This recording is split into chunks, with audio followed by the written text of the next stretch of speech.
आपका city post live में। मैं हूं मुस्कान और मैं हूं सृष्टि राज। मुख्यमंत्री सम्राट चौधरी की नई टीम तैयार है और इस बार का विस्तार सिर्फ कुर्सियों का बंटवारा नहीं बल्कि आने वाले चुनाव को देखते हुए महारणनीति बनाई गई है। मंगल पांडे, सुरेंद्र मेहता और नारायण प्रसाद जैसे दिग्गजों की विदाई ने सबको चौंका दिया है, लेकिन जिन 5 नए चेहरों की एंट्री हुई है उन्होंने बिहार की सोशल इंजीनियरिंग को एक नई दिशा दे दी है।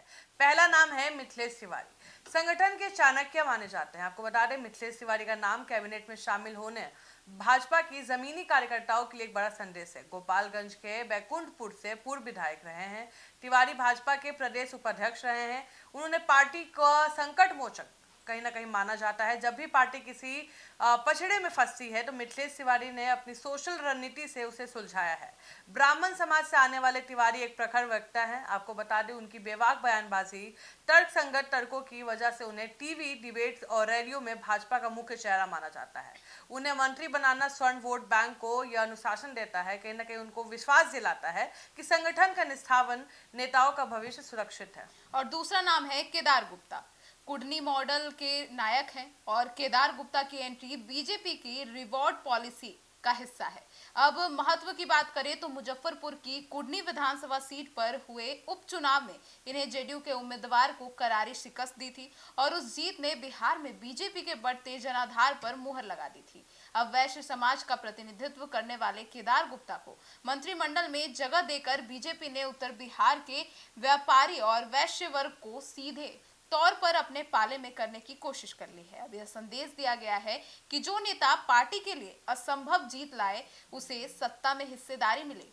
तीसरा नाम आता है रामचंद्र प्रसाद। आपको बता दें, मिथिलांचल के नए समीकरण दरभंगा क्षेत्र से आने वाले रामचंद्र प्रसाद की नियुक्ति ने मिथिलांचल की राजनीति में हलचल मचा दी है। वे अति पिछड़ा यानी ईबीसी समाज से आते हैं। भाजपा लंबे समय से नीतीश कुमार के कोर वोट बैंक ईबीसी में सेंध लगाने की कोशिश कर रही है। हायाघाट विधानसभा से विधायक रामचंद्र प्रसाद को मंत्री बनाकर भाजपा ने उत्तर बिहार के पिछड़े वर्ग के बीच अपनी पकड़ मजबूत करने का दावा खेल लिया है।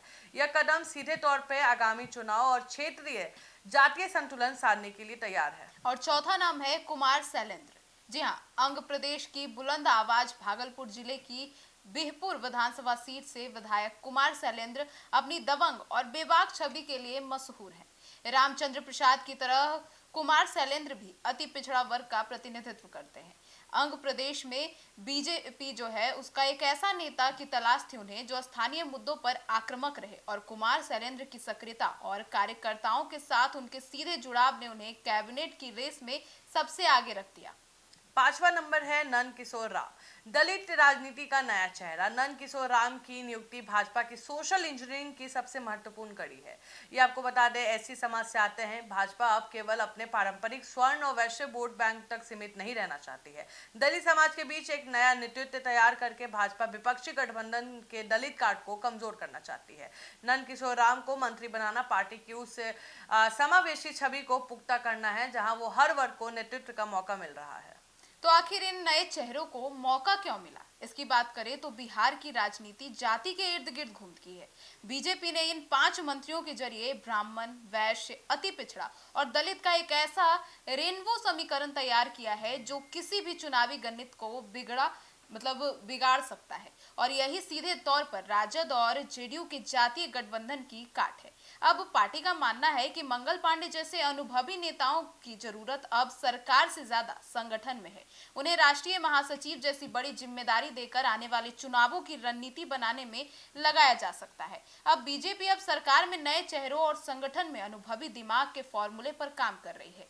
सम्राट चौधरी की इस नई टीम ने यह स्पष्ट कर दिया है कि अब बिहार बीजेपी के काम और समीकरण की सबसे बड़े मानदंड है।